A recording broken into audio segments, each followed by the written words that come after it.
बासे जस्तो हैन टेली श्रृङ्खलामा चाहिँ आएर मैले पनि 903 भागमा प्रकाश भुजेलले पनि एउटा झाँक्रीको रोल जुरेको रहेछ आज तपाईँ जुर्दाखेरि तपाईँ लगायत इङ्ग्लिस बोल्ने आज हैन मान्छेले चाहिँ विभिन्न सामाजिक सञ्जालमा बसेर मान्छेहरूले गाली गलौजको अल मेरी बासे टिमलाई न्यानो माया मिठो सम्झना यो त इतिहासमा कहिले नमेटिने एउटा कहिले नमेटिने यो भनौँ न कहिले जिन्दगीमा हामी त यो जिन्दगी त छोडेर जान्छौँ तर यो त एउटा माया ममता हैन यो भित्र रहेको यो भित्र परिवारभित्र रहेको एउटा यो भनौँ न अहिलेको यो भिजल इतिहासमा रहिराख्नेछ हाम्रो छोरा नाति गुरु जुन हामीले पर्दामा मात्र देख्थ्यौँ आज मैले पनि हुनु त फर्स्ट टाइम मैले प्रत्यक्ष देख्न पाएँ तपाईँले पनि पर्दामा मात्र देख्थ्यौँ हामीले आज प्रत्यक्ष देख्न पाउँदा कस्तो भइरहेछ गुरु कस्तो मैले त भनिहालेँ म आउने साथ उहाँहरूलाई देख्ने साथ छक्क परेँ मैले उहाँहरूलाई भने जिन्दो भगवानहरू भनेको साँच्चीकै हो चिन्नेले मात्र चिन्छन् थाहा छ त हिजो हामी 17-18 वर्षदेखिबाट हेरिरहेको हो नि त अहिलेको हो त 20औं वर्षमा टेकिसकेको छ मानौ कि म आफै त 30-35 वर्षको छु भने म त त्यतिखेर 12-13 वर्षको थिएँ उहाँहरूले बनाउँदाखेरि भने आज हेर्नुहोस् न कुन जुगमा आइसकेको छ हामी यो समयमा पनि यस्तो पुरानो घर खोजेर हैन अझै पनि आफ्नो कला आफ्नो भनौँ न आफ्नो देशको वेशभूषा लगाएर उहाँहरूले यो सामाजिक सञ्जालमा तपाईहरुलाई देखाउनु भनेको नि के हो थाहा छ हामी पहिला यस्तो थियौं हामी यो युगमा आए पनि अझै पनि हामी यो हौं कोही पनि गडबड नगर तलमाथि नगर हामी यो तरिकाले हिँड्थ्यौं यो तरिकाले खान्थ्यौं आज इङ्ग्लिस बोल्ने आज हैन मान्छेले चाहिँ विभिन्न सामाजिक सञ्जालमा बसेर मान्छेहरूले गाली गलौज गर्ने तर कहिले पनि जान्नु भएन यो हो हाम्रो रीतिरिवाज हाम्रो संस्कार यो हो हामी यसरी हिँड्थ्यौं हामीलाई यसरी मान्छेलाई खुसी बनाऊ यसरी मान्छेलाई चाहिँ भनौं न सपोर्ट गरौँ भनेर उहाँहरूको कथाले बताइरहेको छ हैन गरिबलाई कसरी हेला गर्ने चाहिँ गरिबको रोल विचार हस्पिटलबाट माया मारेका बिरामीहरूलाई पनि निको पारेको देखिया छ त्यो धनी कसरी काजीबाको कारणले बताउँछ काजीबा जुन दारीबाट चाहिँ गरिबको रोल विचार हाम्रो धर्मगुरु प्रकाश भुजेल अहिले सामाजिक सञ्जालमा अहिले 3 करोड जनतालाई नै चिन्छन् एउटा समाजसेवी भनेर पनि चिन्छन् र धर्मगुरु पनि हुनुहुन्छ यसरी लागेको थियो तपाईहरुलाई यसरी मेरी भाषामा प्रकाश गुरुसँग पनि यसरी आएर खेल्न पाउँछौं भन्ने सोच्नु भएको थियो कहिले हैन एउटा अब यो सबै संयोगको कुरा हो हजुर सत्कर्म गर्नुपर्छ हजुर हरेक कुरा सम्भव छ भयो त सम्भव भयो कसरी चिन्नुहुन्छ हाम्रो सत्कर्म गर्नुहुन्छ हजुर कतिको ध्यान जोगाइदिनु भएको छ हजुर हामी सामाजिक सञ्जालमा उहाँलाई हरेक क्रियाकलाप हामी हेरिरहन्छौँ हैन बा कसरी चिन्नुहुन्छ प्रकाश भुजेललाई उहाँ त एउटा बोल्ने देउता के बोल्ने देउता उहाँले देखे गरेको कर्मले हजुर हैन कस्तो रोगीलाई हजुर हस्पिटलबाट माया मारेका बिरामीहरूलाई पनि निको पारेको देखिया छ त देखिया छ अनि त्यो कसले गर्ने बोल्ने देउताले बोल्ने देउताले यस्तो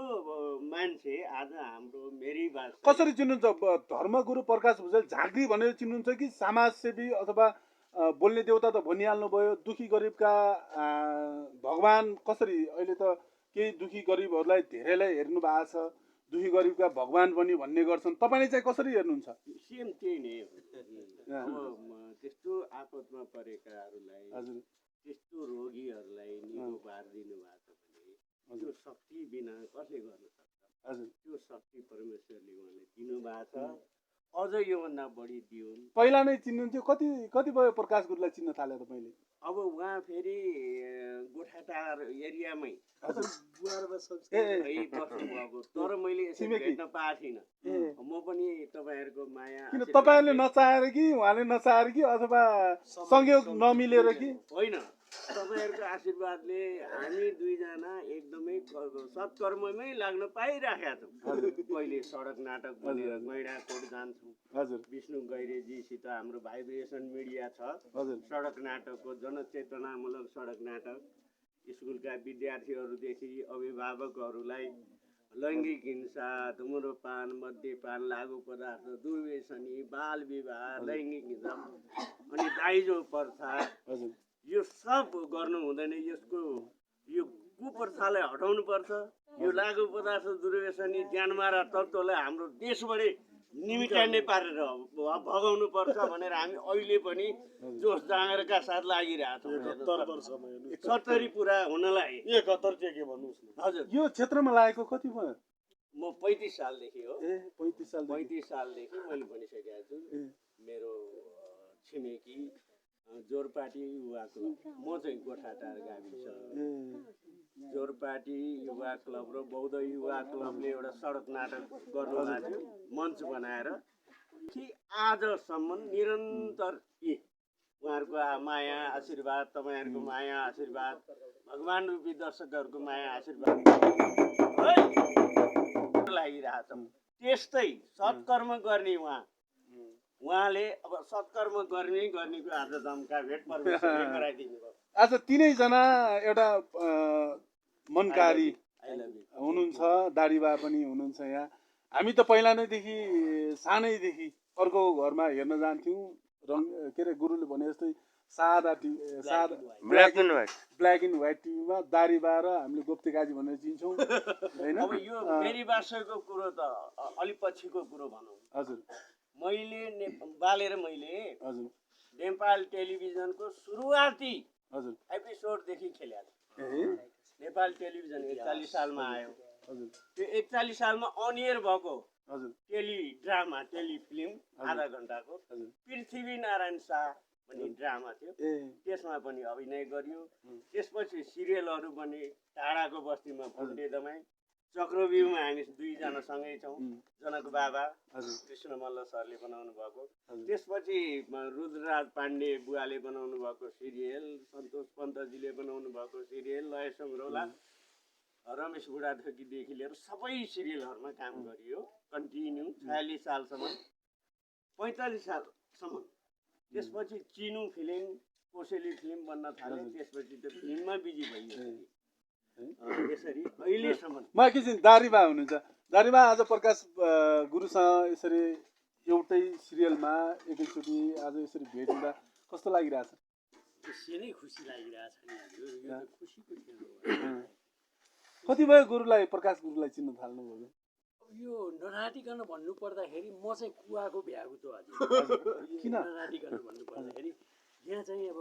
प्रकाश भुजेल सर आउँदै हुनुहुन्छ भनेपछि सबजना उहाँ आउँदै हुनुहुन्छ भनेर भन्नुभयो अनि म को हुनुहुन्छ प्रकाश सर है यो कुवाको भ्यागु त भनेर मैले भनेँ को भने उहाँ त एकदमै सबको मन मस्तिष्कमा बसेको मान्छे हेरौँ त म मोबाइलबाट को हुनुहुँदो रहेछ मैले भेटिसकेर छु कि भनेर त्यसरी इच्छा जाहेर गर्दा गर्दै साँच्ची के भनेको भन्दा पनि भनेपछि आज प्रकाश गुरु यो सिरियल खेल्न आउँदै हुनुहुन्छ भनिसके पछाडि तपाईँले अलिकति चिन्नु भयो कि होइन म क्षमा राखिरहेको छु म पनि एक्लै राखेको रहेछ नाम सुनेको तर को हो के होइन आउनुभन्दा 1 घन्टा अगाडि सब साथीले चिन्नु भएको छ मैले चाहिँ हेरेको थिएँ मैले चाहिँ सरी है सर मैले चाहिँ आज फर्स्ट टाइम भेट्नुभयो र चिन्नुभयो फर्स्ट टाइम चिन्नुभयो कस्तो लाग्यो प्रकाश भुजेलको एउटा स्वभाव एउटा हुन्छ नि धेरै असल अब त्यो एउटा भनाइ छ नि गुरुदेव त्यो बास जति माथि जान्छ न्युरिन्छ भनेर भन्छ नि त्यस्तै नराति भन्दैन न बा सूर्य बा उहाँले मेरी भाषा खेल्दै गर्दा हाम्रो प्रकाश गुरुले कस्तो एक्टिङ गर्नुभयो कस्तो अभिनय गर्नुभयो यो कुरा नि खुलाइदिनु कुरै छैन नि नराति भन्दैन थाहा हुन्छ हामी मन्त्रमुक्त एकदमै होइन हजुर सशक्त अभिनय एकदमै अभिनय पनि राम्रो एकछिन के अरे गुरुलाई म्युजिक भिडियोमा त हामीले कहिले काहीँ देखेकै हो आज चर्चित एउटा टेलिश्रृङ्खला मेरी भाषा पनि देख्यौँ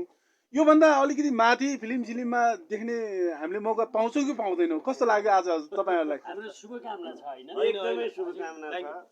मेरो मेन कुरा आज के थियो भने आज प्रकाश मानव सेवा सांस्कृतिक झाँक्री केन्द्र नेपाल सरकारको रजिस्टरबाट हटेको थियो अनि आज नेपाल तान्त्रिक झाँक्री सङ्घ एउटा ठुलो सङ्घ दर्ता भयो अनि त्यो दर्ता पनि भयो आज फेरि म यस्तो कलाकारहरूसँग आएर भनौँ न मेरी भाषा जस्तो टेलिश्रृङ्खलामा आएर उहाँहरू मेरो बुवाको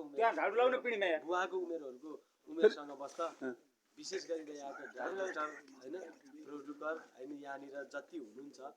मेरी भाषाको टिम भनौँ न मलाई डाइरेक्टर साहब उहाँले बोलाउनु भयो फोन गरेर म आभार छु खुसी छु उहाँहरूको यो कार्य अझै पनि शिखरमा गुरु चढिरहनु। तिनैजनालाई एउटा हामीले योभन्दा बाहिर सुनेको कुरा आज गुरुले भनिहाल्नु भयो आज मेरो नाम पनि परिवर्तन गरिदियो सरकारले नै तोकिदियो नाम अनि आजै चाहिँ सिरियलमा खेल्न पाउनु